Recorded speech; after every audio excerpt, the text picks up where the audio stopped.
အားလုံးမင်္ဂလာပါဒီနေ့တော့ကျွန်တော်တို့ Mega Client Software ကို Kali Linux မှာ install ပြုလုပ်နည်းအကြောင်းကိုပြောပြပေးသွားမှာဖြစ်ပါတယ်။ပြီးတော့ကျွန်တော်တို့ Kali Linux မှာ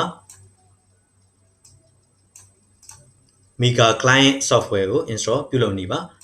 မသိသေးတဲ့သူတွေအတွက်ဖြစ်ပါတယ်။ပထမဆုံးကျွန်တော်တို့ mega.nz ကိုတွားပြီးတော့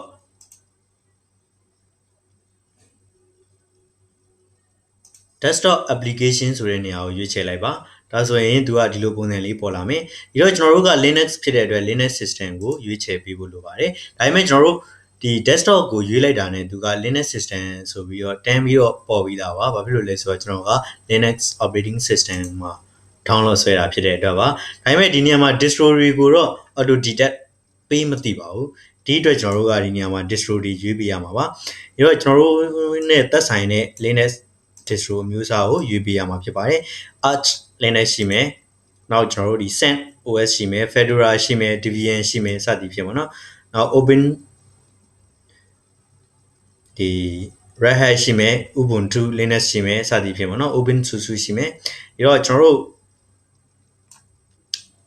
ကိုက်ညီမဲ့ operating system ကိုရွေးချယ်ရမှာဖြစ်ပါတယ်ကျွန်တော်တို့ကတော့ဒီနေရာမှာ Kali Linux ကိုသုံးမှာဖြစ်တဲ့အတွက် Debian latest version Debian 10ကိုရွေးလိုက်ပါမယ်ဒါဆိုရင်ကျွန်တော်တို့ 64bit ဆိုပြီးတော့ download ဆွဲလို့ရပါတယ် file size က8 MB ပဲရှိပါတယ်အရင်နေပါတယ် connection မကောင်းရင်တော့နည်းနည်းကြာပါမယ်ပြီးတော့ရင်ကျွန်တော်တို့ဒါလေး download ဆွဲရုံနဲ့တော့မပြီးသေးပါဘူးကျွန်တော်တို့ Linux system ဖြစ်တဲ့အတွက် Linux system မှာ file manager နဲ့ပြန်ပြီးချိတ်ဆက်ဖို့လိုပါသေးတယ်ဥပမာကျွန်တော်တို့GNOME desktop environment မှာဆိုအဓိကအဖြစ် Nautilus file manager ကိုသုံးတယ် KDE မှာဆိုရင် Dolphin file manager ကိုသုံးတယ်စသည်ဖြင့်ပေါ့နော် integrate လုပ်မဲ့ file manager ကွာဟမှုရှိနိုင်ပါတယ်အဲ့ဒီပုံမှာကျွန်တော်တို့ဒီနေရာလေးမှာဘယ် file manager လဲဆိုတာကိုရွေးချယ်ပေးဖို့လိုပါတယ်ဥပမာ Nemo file manager လား Dolphin လား Nautilus လားပေါ့နော်ကျွန်တော်က Kali Linux မှာ Nautilus ဒီ GNOME desktop environment ကိုသုံးထားတဲ့ version ကိုသုံးတာဖြစ်တဲ့အတွက် Nautilus ကိုရွေးလိုက်ပါမယ်တကယ်လို့ KDE ဆိုရင် Dolphin ရွေးပါနောက်ကျွန်တော်တို့mate လိုမျိုးပေါ့နော်ဒီ parrot လိုပုံစံမျိုး version တွေမှာဆိုရင် Nemo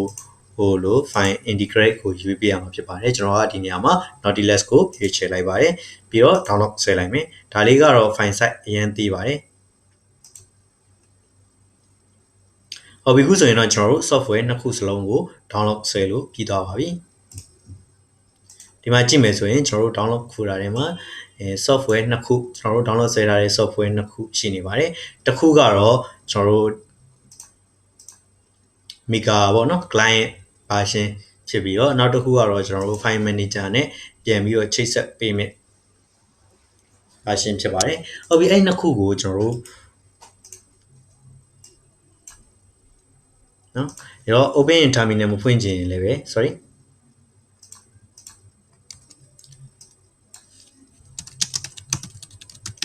cd downloads နဲ့ကျွန်တော်တို့ download folder တွေကိုဝင်ရောက်လိုက်ပါမယ် ls နဲ့ for ကြည့်မယ်ဆိုရင်အထဲမှာရှိတဲ့ file တွေကိုတွေ့ရမယ်ပြီးတော့ကျွန်တော်တို့အခုကနှစ်ခုရှိတယ်ပေါ့နော်အဲ့ဒီထဲမှာကျွန်တော်တို့ကအရင်ဆုံးသူ့ရဲ့ client system file ကို install အရင်လုပ်ပါမယ် db file ဖြစ်တဲ့အတွက် dpkg ကိုသုံးမယ် -i ဟုတ်ပြီဒီမှာ dpkg error ဆိုပြီးတော့တွေ့ပါတယ်ဘာဖြစ်လို့လဲဆိုတော့ဒီကောင်ဒီဘယ်ပုံမှာမိခိုနေလဲဆိုတော့ဒီ file တွေပုံမှာမိခိုနေလို့ပေါ့နော်အဲ့တော့ဒီ li library crypto ++6ပေါ့နော်ဒီ version ကျွန်တော်တို့ဒီ package တွေရှိဖို့လိုတယ်အဲ့တော့အဲ့ကောင်တွေပုံမှာမိခိုနေတယ်ဒါဆိုရင်ကျွန်တော်တို့ဘာလုပ်မလဲဒီ error ရှိနေတဲ့အတွက်လောလောဆယ်မှာတော့ကျွန်တော်တို့သုံးလို့မရနိုင်သေးဘူးဒါဆိုရင်သုံးလို့ရအောင်ကျွန်တော်တို့ဘာလုပ်မလဲဆိုတော့ apt f sorry -fix fix -broken broken install အဲ့တော့ apt fix broken install ဆိုတာလေးလုပ်ပြရပါမယ်ဒါမှသူကဒီလိုအပ်တဲ့ fixing method ဒီလိုအပ်တဲ့ပေါ့နော်ခုနကျွန်တော်ပြောခဲ့တဲ့လိုအပ်ချက် file တွေကို install လုပ်ပြီးတော့ကျွန်တော်တို့ system ထဲမှာထည့်သွင်းပေးသွားမှာဖြစ်ပါတယ် yes ကိုရွေးပြီးတော့ enter လိုက်ပါမယ်တကယ်လို့ပေါ့နော်ကျွန်တော်တို့ dpkg error ဒီလိုပုံစံတွေတက်လာတိုင်းကျွန်တော်တို့ဒီလိုပုံစံဒီ command လေးနဲ့ဖြည့်ရှင်းရမယ်ဆိုတာလေးကိုတော့မှတ်ထားသင့်ပါတယ်ဒါမှတစ်ခုခုဖြစ်တိုင်းပြန်မေးနေရတာမျိုးမဖြစ်နိုင်တော့အောင်ပါဒီတော့ဒီ command ကကျွန်တော်တို့အနေနဲ့ပေါ့နော် မကြာခဏတွေ့ဘူးနေကြ comment လေးဖြစ်ကောင်းဖြစ်နေနိုင်ပါတယ်မတွေ့ဘူးသေးတဲ့လူတွေဆိုရင်လည်းပဲပေါ့နော်တခါတည်းမှတ်ထားဖို့ request လုပ်ရှင်ပါတယ်ဒါမှသာကျွန်တော်တို့က error တစ်ခုတက်လာတိုင်းတစ်ခါလာမေးနေရတဲ့ဆိုင်ရောဒီလို dpkg error တက်ရင်ဒီ comment နဲ့ရှင်းလို့ရတယ်စသည်ဖြင့်ပေါ့နော်အဲ့တော့ဒီလိုရှင်းနိုင်ဖို့အတွက်ကတော့ကျွန်တော်တို့ရဲ့ Kali system မှာဒီ source list ဘာညာတွေဖြည့်သွင်းထားပြီးသားဖြစ်ဖို့လိုနေမှာဖြစ်တယ်လို့ကျွန်တော်တို့မှန်ကန်တဲ့ source ဖြစ်နေကိုလည်းလိုအပ်ပါတယ်အဲ့တော့ source list ဖြည့်နည်းကတော့အားလုံးတည်ပြီးသားဖြစ်တဲ့အတွက်ကျွန်တော်ထပ်မပြောတော့ပါဘူးဟုတ်ပြီကျွန်တော်တို့နောက်ဆုံးတစ်ဖိုင်ကြံပါတယ်ဒီ file လေးပေါ့နော်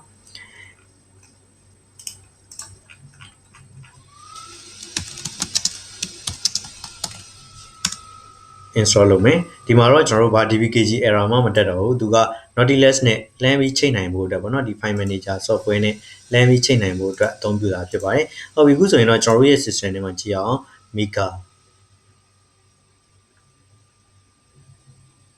နော်အဲ့တော့ကျွန်တော်တို့ဒီမှာ Mika software ကို install လုပ်လို့ရသွားပြီဖြစ်ပါတယ်ဒီမှာကျွန်တော်တို့ login လုပ်မလား create account လုပ်မလားမိမိအဆင်ပြေရလုပ်နိုင်ပြီဖြစ်ပါတယ်ဟုတ်ပြီအားလုံးပဲအဆင်ပြေလိမ့်မယ်လို့မျှော်လင့်ပါတယ်ကျွန်တော်အခုဖော်ပြဆွေးနွေးခဲ့တာလေးကတော့ကျွန်တော်တို့ရဲ့ Kali system ပေါ်မှာဒီ Mika client software ကိုဘယ်လို install လုပ်ပြီးတော့အသုံးပြုမလဲဆိုတာလေးကိုဆွေးနွေးခဲ့တာသာဖြစ်ပါတယ်အားလုံး thank you ပါကျွန်တော်တို့နောက်ထပ်လည်းအဆင်ပြေသလိုဗီဒီယိုလေးတွေကိုဆက်ပြီးတင်ပြသွားဖို့ရှိပါတယ်ဗျ